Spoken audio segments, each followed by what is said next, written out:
Hey y'all, welcome to Simply Jan Homestead. Today, we're going to talk about gardening with a disability. That's right. Okay, let's talk raised beds. I'm going to tell you the measurements in my next clip. But the important thing is that you're able to access it on either side halfway over. MicroFarmer had some great suggestions on how to accomplish that, so I won't repeat it, but if you have to reach, you're going to want your garden lower. You're going to want it down to here, to the bottom. And that's probably, that's 3.5, probably 1.5 feet. So you can get across that garden on either side and pick your produce. And there's so many methods to growing. MicroFarmer mentioned the square foot method, and that is the most excellent idea on how to maximize your gardening space. So I'm going to show you the measurements of mine and go over that. Well, I had to come in the house. It's cold outside. The other thing I touched on in the next section is zones. So your garden is in zones. And zone 1, as it's referred to many times, is a section of your garden that should be closest to your house. And you want it closest to your house, so if you need anything, you can just walk out there and pick what you need. So keep that in mind, and hope you enjoy the video. So I'm going to do a little collaboration with MicroFarmer on gardening with disabilities. Many of you know I'm in my mid-60s, and my husband was determined to build me gardens that I could access no matter what. And I'm going to show you what he made me. So these are resting for the winter, but these are 4.5 foot wide, 3.5 foot tall, and 8.5 feet long. Now, do you need them 3.5 feet tall? No. You can make these or have them made for you at 2 feet if you're in a wheelchair, or 2.5 feet, and cut them in half and make a couple of them. These have all my stakes in them.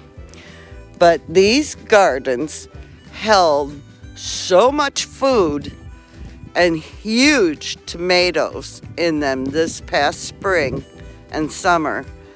And I will tell you that they were a lifesaver. Now, this sits on a concrete slab that we already had here, which was perfect because if anything happened, and I did end up in a wheelchair, I could roll onto it. And, our land from the front of our house to this garden is pretty level. But what if it wasn't?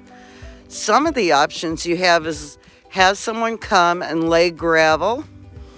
If you're on disability, you might think about getting one of the neighborhood kids to come and bring it and pay them to do it, because that would be a pretty cheap option for you.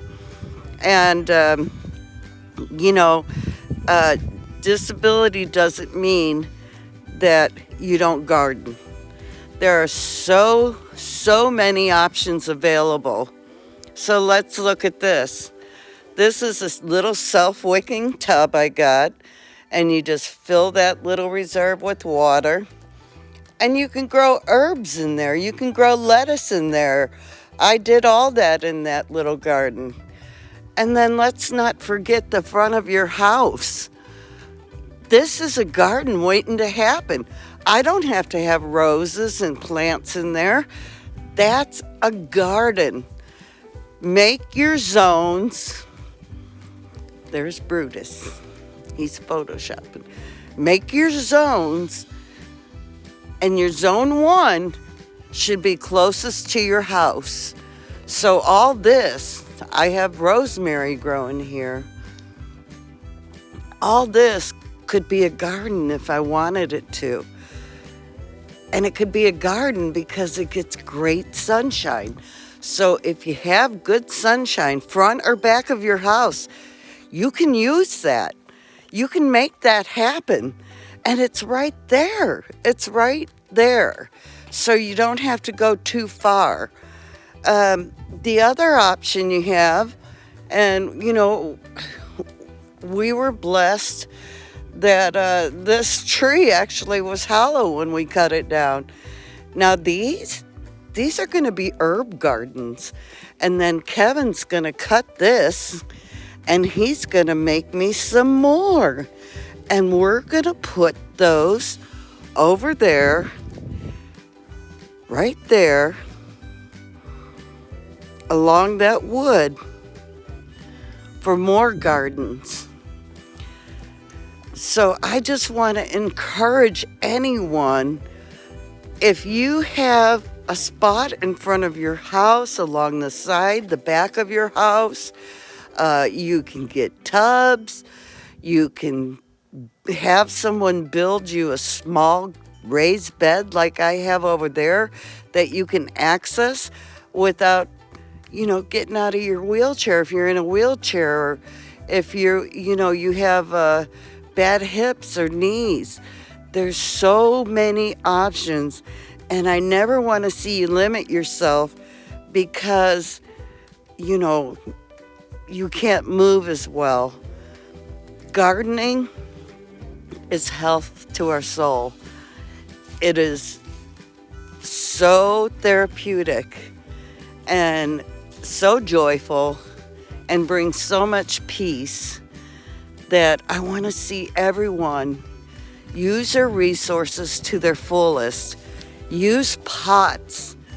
Use hanging baskets. I mean, the possibilities are just endless, y'all. There's so many options.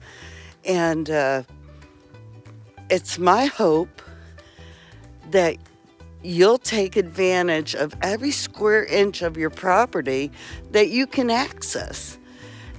And don't forget to call those neighborhood boys. They'll come help you. And it's not expensive. I have grown, I'll show you. In this little pot, and let's grant it, my potatoes weren't big, but I grew potatoes in this. It's not that big. You can put that right by your patio. As long as you have sunshine, and as long as you can get water to it, you're good to go. So, I hope this was an encouragement to you and that it gave you some ideas for growing, and you'll get out there and you're going to grow something and make your soul happy. Y'all, be blessed and love well. Bye now.